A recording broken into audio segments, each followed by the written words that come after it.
आज की वीडियो का हमारा एजेंडा है आंसर करना स्लाइट पर्जिंग। जब हुई थी तो वो पर्जिंग है कि एक्नी है। Then we had a young boy write to us to say कि उसकी आंखों के अराउंड रिंकल्स बहुत हैं, तो उसका क्या हाल है। आज की वीडियो जो फ्राइडे वीडियो है, हम हमेशा उसमें कोशिश करते हैं आपके सवालात के जवाब देने के, and that's exactly we will be doing.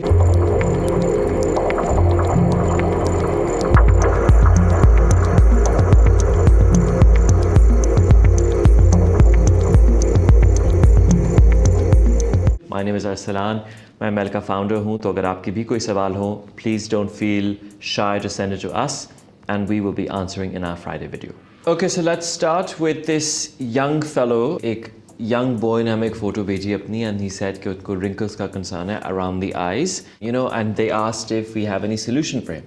सो इसको आंसर करने के लिए, because he is 19, the answer is to fold.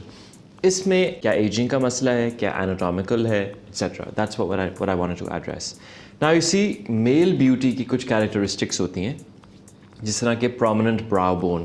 Prominent brow bone का मतलब है कि जब आप, जिस तरह अगर आप मेल ब्यूटी के बारे में पढ़ें, हो सकता है कॉकेशियन स्टैंडर्ड्स हो, पर लिटरेचर में तो यही है कि जब आप शावर में खड़े हों और पानी गिरे तो आपकी आंखों पे पानी ना आए। सो ये एक मर्दों की खूबसूरती की निशानी मानी जाती है। जितना प्रोमिनेंट ब्राउ बोन होगी, उतनी ही sunken आइज़ भी होंगी। And when you have sunken eyes and high cheekbones, तो wrinkle पड़ रहा है, is that aging or is that just genetic and that's how your face is structured? ये बात है। जिस तरह आप देखिए कि जो बहुत खूबसूरत लोग होते हैं, जो पश्तून रेस से या जो अफ़गानी लोग जो बहुत खूबसूरत हैं, आप देखिए कि उनकी हाई चीक बोन्स और बहुत प्रोमिनेंट ब्राउ बोन होती है। तो उसमें वो जब भी हंसते हैं, सबसे ज़्यादा नुमाया, मैं when I was growing up, मैं खूबसूरती को बहुत नोटिस करता था। So I would always notice that there'll be these really beautiful men, you know, जैसे आपका gardener for example, but whenever they'd have these beautiful grey eyes, but जब वो हंसते थे, I would wonder कि उनकी इतनी creases side पे क्यों आ रहे हैं। I was really young, like maybe 5. So now looking back at it, basically जब आपकी eyes deep set होंगी और आपकी cheekbone high होगी, तो आपको हंसने पे crease तो आएगी। वो that's just how your face is structured. You can't really subside that. तो या तो आप उसके लिए सर्जिकल इंटरवेंशन करेंगे अगर आपको तंग करती है, या और सॉल्यूशंस हैं। But the first thing to note is कि maybe that's the way your face is structured, क्योंकि 19 पे वॉल्यूम लॉस का इतना इशू तो आपको नहीं होगा अगर आपकी क्रोज फीट या रिंकल्स हैं। That's not because of ageing, in fact it's just because that's way your face is structured. और आपके फेशियल मसल्स जब मूव कर रहे हैं तो उसकी डायरेक्शन ही ये बनती है। अब discussing, is there a solution for that? Now at 19 तो पहले ही, I think for men I've seen you need to give it at least till 23 to consider any important या any surgical intervention, या जो partially surgical भी हैं। I think 19 is too young, so उसको थोड़ा सा पहले वक्त दीजिए। अगर आप उसको improve करना चाहते हैं wrinkles को, the only way is perhaps Botox। तो अगर आप Botox कर लेंगे तो क्योंकि मसल मूव ही नहीं करेगा तो crease नहीं आएगी। But in any case, I think for men, I think it's kind of nice, and for women also, जहाँ आपको लगे कि eyes deep set हैं, हालांकि होती नहीं है। हर ख़वातीन जब उनकी उम्र कम हो, आप देखें कि उनकी हमेशा आंखें पर्की होती हैं। जिस तरह अगर मैं आपको मिसाल दूँ, अगर मैं इसी वीडियो में कंसीलर बहुत ज़्यादा लगा लूँ, मेरी आंखें बाहर आ जाएंगी, and it look a little more feminine as opposed to a masculine feature कि मेरे ब्राउ के नीचे आंखें अंदर धसी हुई हैं। So it's also important at a younger age to know कि आपका स्किन कंसर्न है क्या, और वो नेचुरली करिंग है और आप उसको रिपेयर करना चाहते हैं, या that's just, or perhaps it's a version of beauty that you haven't yet recognized for yourself. So having said that, उसमें एक चीज़ ज़रूर हो सकती है कि again, as I might have said this in the same garment में जो हमने एक और वीडियो बनाई थी, कि लड़के जनरली जब बड़े हो रहे होते हैं तो मॉइस्चराइज़र वो नहीं लगाते। So अगर आपकी रिंकल्स हैं, उसकी इल्यूजन को कम किया जा सकता है। और वो कैसे होगा कि अगर सर्जिकल नहीं भी करते, using high quality skin care products जिसमें कोलेजन, हाइलुरोनिक एसिड एक्चुअली, उसकी साइंस मैं आपको समझाता हूँ। Hyaluronic acid is a hydrophobic molecule. वो क्या करता है कि वो अंदर जाकर पानी एब्जॉर्ब करता है। 1 molecule can hold up to 10 times its weight in water. So जब अंदर जाके एक्सपैंड करता है या वॉल्यूम पकड़ता है, या ग्लिसरीन भी अगर आप देखें, वो क्या करती है, हाइड्रेशन जो डीपर लेयर से पानी है उसको ऊपर खींच लेता है। तो क्योंकि उसको ऊपर रख लेते हैं, तो क्योंकि प्लम्प आपकी स्किन ज़्यादा लगती है, तो you will feel like your wrinkles कम हो गए। So one thing that you can do is to use high quality skin care, because अगर आप मॉइस्चराइज़र लगा ही नहीं रहे कंप्लीटली, तो एक तो डीप सेट आइज़ की बात मैंने आपसे की, वो तो सच है, पर अगर आप नहीं लगा रहे तो आपकी स्किन ओवरऑल पतली होगी। जब आपकी स्किन पतली है या रूखी है या ड्राई है तो वो रिंकल की लुक एग्जैसरबेट हो जाती है, यानी वर्स हो जाती है। तो लोशन लगाने से अगर आपकी स्किन ओवरऑल ल्यूमिनस लग रही है तो अगर एनाटॉमिकली भी वो आपका रिंकल पड़ता हो वो इतना बुरा नहीं लगेगा। जिस तरह मैंने गार्डनर की जो बात की थी, we had this beautiful Afghani uncle who would come, so of course if he was using sunscreen and lotion, तो इवन तो उनकी कुछ तो वो जो लाइंस थी वो जेनेटिक थी, पर एट द सेम टाइम वो जो एक क्रीसेस थी ओवरऑल, या जैसे अगर लाइन भी पड़ रही तो उसके दरमियान में जो आपको टेक्सचर नज़र आ रहा है वो आप रिपेयर कर सकते हैं, which will overall help with the illusion of removing wrinkles. So certain ingredients you can look out for is hyaluronic acid, क्योंकि as I said glycerine that will also help you, पर अगर young है तो थोड़ा सा careful रहेगा, glycerine कभी कभी एक्नी कॉज भी कर देती है।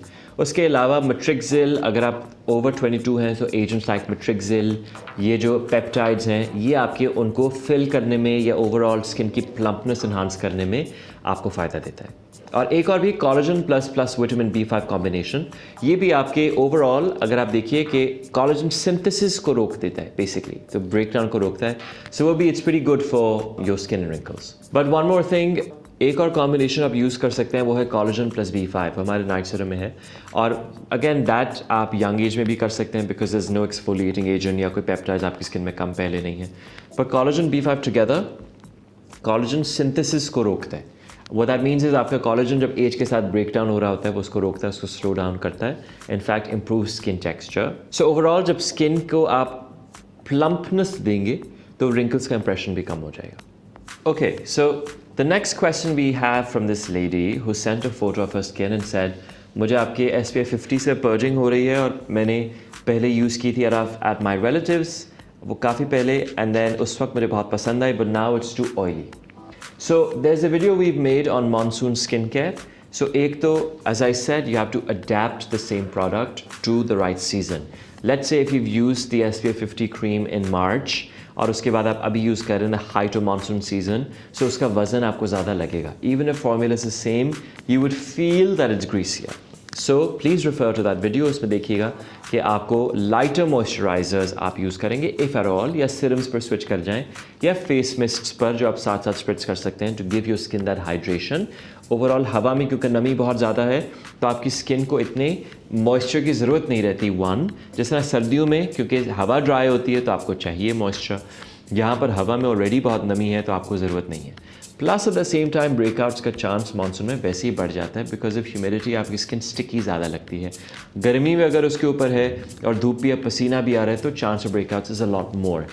However over here if you can see the photo on your screen, इन पे पर्जिंग का इशू नहीं है, आप स्मॉल वाइट हेड्स देख रहे हैं, सो टेक्सचर करेक्शन का इशू ज़रूर हो सकता है। So now what would benefit this particular lady in question is a very high quality face wash. तो आपके फेस वॉश में अगर आप ग्लाइकोलिक एसिड यूज़ करें, अगेन प्लीज़ ये मैं बात बिल्कुल मैं इस पर I really can't stress enough कि हाई क्वालिटी का आपकी स्किन है, आप इस पर रिस्क नहीं ले सकते, your face is your identity, तो please pick brands very very carefully. अब आप देखिए when I say glycolic acid face wash, you don't know कि कोई let's say cheaper brand would have change the concentration to a certain degree और उस पर आपकी स्किन बर्न हो जाए, पहले हफ्ते आपको लगे बड़ा फ़ायदा है और सेकंड हफ्ते से बर्न आना शुरू हो जाए, you don't know about that. या let's say there is a face wash जो क्लेम 20 इंग्रेडिएंट्स करता है और एक्चुअली उनकी कॉन्सेंट्रेशन है ही नहीं, उन्होंने मार्केटिंग प्लॉय के लिए लिखा है, यू नेवर नो। तो इसीलिए रिप्यूटेबल ब्रांड्स जिनकी एक आइडेंटिटी है, जो कस्टमर आफ्टर सेल सर्विस पे बिलीफ रखते हैं, आप उनकी तरफ ज़रूर जाएं ताकि इस रिस्क से आप अपने आप को बचा सकें। Now over here what would really benefit this particular lady in question is a glycolic acid face wash. कुछ ख़वातीन वज़ू भी करती हैं, वज़ू करने से भी क्योंकि आप कॉन्स्टेंटली स्किन साफ़ रख रहे हैं तो आपकी स्किन हाइड्रेटेड रहती है। Here a mild glycolic acid face wash, perhaps a bit of salicylic acid as well, अगर आप वो यूज़ करते हैं तो इससे आपकी skin already the skin texture बहुत कम है, अगर आप गौर करें इस पर सिर्फ बम्प्स हैं और इम्परफेक्शंस हैं और कुछ हेयर फॉलिकल्स हैं जो आपको नज़र आ रहे हैं, वो फ़ौरन एलिमिनेट हो जाएंगे। Perhaps 4 days with a good face wash is enough. At the same time, even in monsoon, humidity जब ज़्यादा भी है, आप एक्सफोलिएटिंग फेस वॉश लगाएंगे, आपकी स्किन खिंची खिंची महसूस करेगी। You do need a moisturizer or something to seal the skin barrier. You just need to make sure कि वो product season appropriate हो, ये नहीं है कि ओके गर्मी आ गई तो अब ज़रूरत ही नहीं है, it doesn't work like that. गर्मी आ गई है तो you need to change the product, you do need that product. तो अगर आप इनके बाद let's say for this woman अगर मैं सजेस्ट करूँ, सो अगर हमारी इंटेंस मॉइस्चर मिल्क आप यूज़ कर सकते हैं, बिकॉज वो इतना लाइट होगा कि आपको एजेंट्स सारे मिल जाएंगे, एट द सेम टाइम आपकी स्किन पे वजन नहीं होगा। So all the actives of the day cream in a lot less quantity of inactives जो emollients होते हैं या things like that. So I think just a bit of skincare adaptation would actually really benefit them. और monsoon के season में इतनी धूप भी नहीं होती तो SPF 25 should be enough for you. आपको लेयर करने की ज़रूरत नहीं है। Sunscreens जितना मैंडेटरी है उतना मैं खुद डेवलपमेंट कर रहा हूँ। I realize this कि सनस्क्रीन जब आप डेवलप करते हैं, आप SPF क्वांटिटी बढ़ा रहे हैं तो वज़न उसमें आता ही है। अगर आप कहें कि SPF 100 हो तो मेरी स्किन पे सिल्क की तरह गायब हो जाए, इट्स नॉट पॉसिबल, क्योंकि या तो आप वो केमिकल से अचीव करेंगे, उसकी भी लिमिटेशन है, और केमिकल ज़्यादा लगाएंगे ताकि वज़न बहुत कम हो, would it be able to provide that protection, पहली बात। सेकेंड बात ये कि अगर आप मिनरल पर जाते हैं which is a superior sunscreen, आपकी स्किन को वो डैमेज नहीं करता और एक अच्छी फिल्म बना देता है, एट द सेम टाइम वो वज़न बढ़ जाएगा। अगर आप SPF 100 तक जाना चाहते हैं उसका वज़न बहुत ज़्यादा होगा। सो जहाँ अगर आप अवॉइड कर सकते हैं धूप में बहुत ज़्यादा बाहर जाना, बेस्ट डिसीजन तो ये है। नहीं कर सकते तो SPF 25 is enough for monsoon, SPF 30 और वज़न भी नहीं देगा। इनफैक्ट हमारे इंटेंस मॉइस्चर मिल्क में SPF 25 पहले से ही शामिल भी है, सो इट्स इनफ। अगर आप SPF लगा रहे हैं तो फिर आप एक्सफोलिएटिंग फेस वॉशेस जारी रखें ताकि आपको वो वज़न महसूस ना हो, क्योंकि स्किन ऑलरेडी एक्सफोलिएट हो रही है तो फिर भी वो कहीं ना कहीं बैलेंस हो जाएगा। इस तरह के सवाल एक्चुअली हमें बहुत आते हैं वो there is a slight texture to the skin, so it's also important to recognise कि एक्नी कहाँ है और माइल्ड वाइट, जैसे आप स्ट्रॉबेरी स्किन कहते हैं या वाइट हेड्स ब्लैक हेड्स कहते हैं, कि वो स्किन को एक्सफोलिएट करते हैं अपर लेयर्स को, तो अंदर का जो डिब्री है वो क्लियर हो जाता है। Okay, I wish all the best. I think our team is very prompt, हमारी after sales service और customer care. You see, because of the sheer effort I invest in the products and the process it goes through, एक नए product बनाने में हमें कम से कम 18 महीने लग जाते हैं, क्योंकि पहले बनेगा, वो सैम्पल मेरे पास आएगा, मैं अप्रूव करूँगा, फिर चेंज होगा, फिर डॉक्टर्स बताएंगे ये इंग्रेडिएंट्स होने चाहिए थे, टेक्सचर मुझे पसंद नहीं आया या स्टिकी हो रहा है, परफ्यूम नहीं अच्छी। ये करने के बाद क्लिनिक्स में जाता है the right casing and flask, okay ease of use किस में ज़्यादा है, इसको आप ओपन करें तो प्रोडक्ट ऑक्सीडाइज तो नहीं हो रही, all of this really goes into the development down to the ink we use. तो उसके लिए हम लोग जो प्रोडक्ट दे रहे हैं बन अल्टीमेटली तो आप लोगों की सहूलत के लिए रही है। So if you unable to deliver that experience to you तो वो पूरी मेहनत जैसे ज़ाया है। सो हमारी team is pretty like on every particular orders case के पहुंच गई, लीक तो नहीं हुआ, what do you think, are there any issues. So yes, so don't worry. अब हम कोशिश भी करें कि हमारे stores Karachi, Lahore, Islamabad, in Dubai also हम लोग किसी तरह मैनेज कर लें ताकि you guys can go ahead and actually use the product yourself and figure out the quality and in fact just the effect of it all. So just to give a few closing remarks, thank you for tuning in, and as I said हमारी Friday videos पे हम आपके जवाब ही देना पसंद करते हैं। So if you have any comments, any concerns, अगर आप कहें कि मेरे लिए क्या appropriate है, even outside of ML, जिस तरह मैं इनको जो अभी जिन खातून की हम बात कर रहे थे, I wouldn't recommend a particular serum before at least उनकी स्किन पहले बैलेंस हो जाए, फिर maybe I can suggest a serum. So it's not about actually just selling ML to people, it's about delivering the sort of hard work and the thought behind my products, sure, but ultimately to benefit what would work for you. We don't mind suggesting really high-end products for other skincare concerns as well. So send us an email, write to us in the comments, and we'd be very happy to address them. Thank you.